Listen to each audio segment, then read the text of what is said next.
Hello and namaste. Good evening to my respected facilitator and my dear MPL scholar friends. My name is Suresh Adhikari, and now I am going to present my presentation about reflecting translation theory in practice. A short video presentation.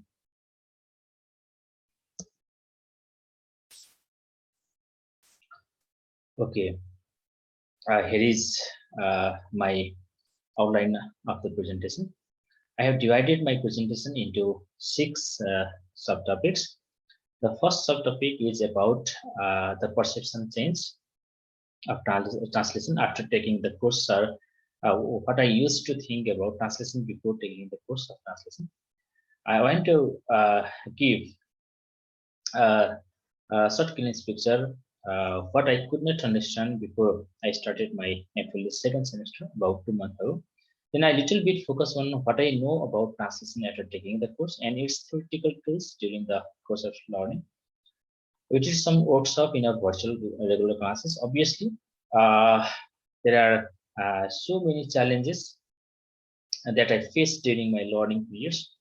What kind of technical challenges I faced in that workshop? Let me share some my experiences and reflection in this presentation. Uh, okay. Uh, I still remember those days when I started my MPhil second semester about 2 months ago. I simply thought translation is just an act of communication. But after taking the course of translation, I come to know brain translation is more important rather than word-to-word translation. As I know, he or she needs to have the linguistic and extra linguistic foundation. As the translator, every translator has their own resource. Uh, uh, let's say resource or sources or experiences and methods. It means every translator is different. In any case, although each has their own style and rhythm and follows their own pattern and process, every translator has always goes from phase of understanding the text to expressing the text. In other words, the translator reads a text, analyze it and understand it, and then translate the different units of meaning into other units of meaning in the target language. So while we are doing to Nepali text, for example, Ek Sundar Pesyaprati, which is written by Lakshmi Prasad Devkota, and I think Chapamar Ivatiko Diary by Tara Rai. I know is a translator has double role. On the one hand, he or she needs to be loyal the intention of the author is author structure in author's culture and word choices, and on the other hand, needs to loyal to the target audiences. In that case, we have to preserve the style of source text, not only translate the word to word. So while translating the source language into target language, we have to consider about equivalent word phrases like idiomatic phrases, syntactic structure, sentence, register, and so on, which I don't know before taking the course of translation stories. Uh, as we know, the term translation is an art, craft, principle, or philosophy. If we go to the deeply, translation has particularly two definitions. One is translation means the act or an instance of translating, and another is it is a written or a spoken expression of the meaning of word, speech, book, etc. in another language. While analyzing these two definitions, particularly the first, these two essences relates to translation as a process, and the second is to product the first, second, and the second is to the product. So the translator aims to transform the text from the source language to the target language so that both the meaning and the writing style remain unchanged. Taking into account the difference between the languages, it is often difficult to preserve both. The translator is thus forced to make decisions that vary according to the nature of the text and the aims of the translation. So, in general, as shown the diagram, we can distinguish the different types of typology in translation. Here is the center in translation, and there are many interdisciplinary approach or typology in while we are doing to task. The first is informative information. Informative translation is this type of translation of text of an informative nature, such as journalism and news. The second is literary translation. Literary translation are included in such type of genre like prose, poetry, fiction, drama, and so on. Next typology is the scientific translation. The translation of health and scientific text are in scientific translation, and another is the technical translation. In technical translation, the translation of text of a technical nature, such as those related engineering, automotive, or computing, are such type of translation. And another is the legal translation. Legal translation, the translation of text in the legal field. This is different from SON, SW, and SON translation. SON translation is, as you know, the official translation of documents, certificates, which is that require lower validity.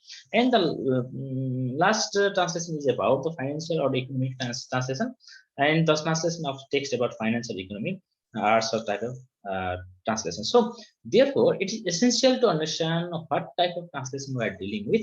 It is so necessary while we are translating the text. So in the name and nature of translation study, originally presented in 1972 by James Yasson, the objective of translation are mainly two folds. One, to describe the phenomena of translating, and translation or translations as they manifest themselves in the world of our experiences. And second is to establish general principles by means of which this phenomena can be explained and predicted. So Holmes' paper refers to so many aspects of translation. So it talks of translation as a process, which means what happens in the act of translating the source text. Second is a product.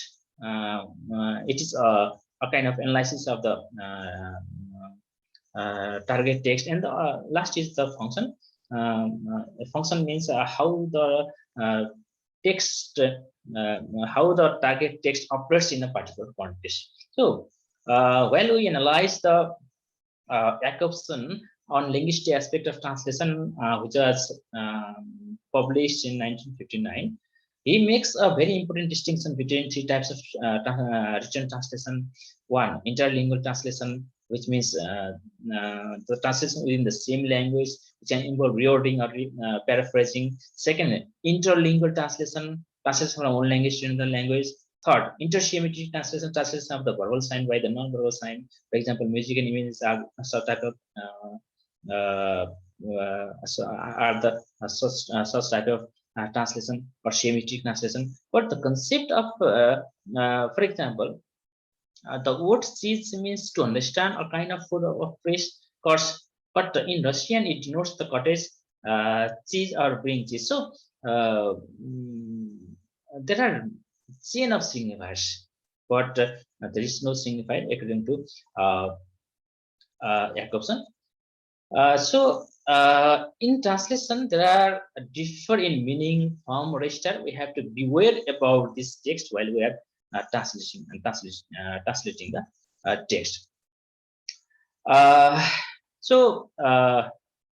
While taking the course of translation study, we translate many interdisciplinary texts into English, English like literary translation, economic translation, and legal translation.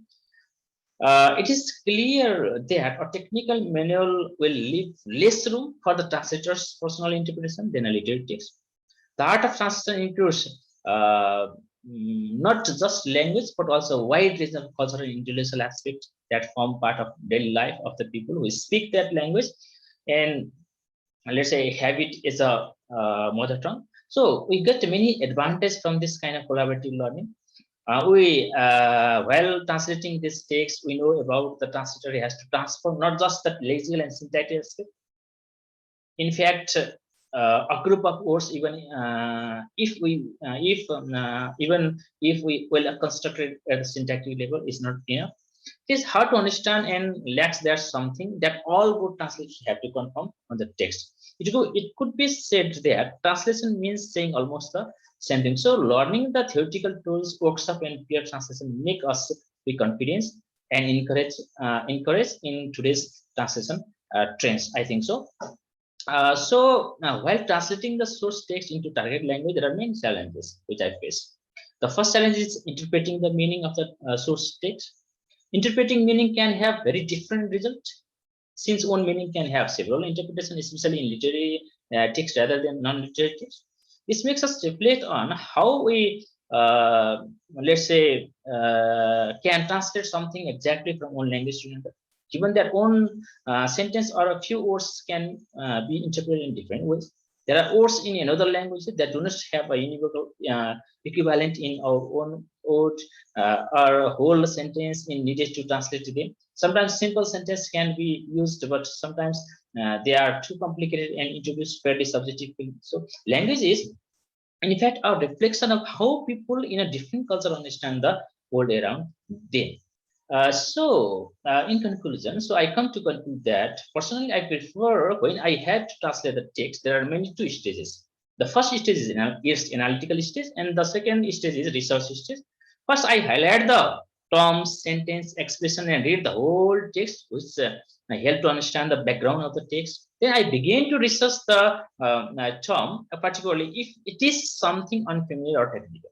So I can use different tools that can be found different online sources like glossary, articles, similar text, previous translation, anything that can give me a clear idea of how to go about the translation. Then I start the let's say first draft of the new text, that is analyze the form of original text and prioritize the accuracy of message to the detriment of which time. So it is essential to have the ability or skill to see what parts of message could be misunderstood and which tools could be used to compensate for this residue. So thank you very much.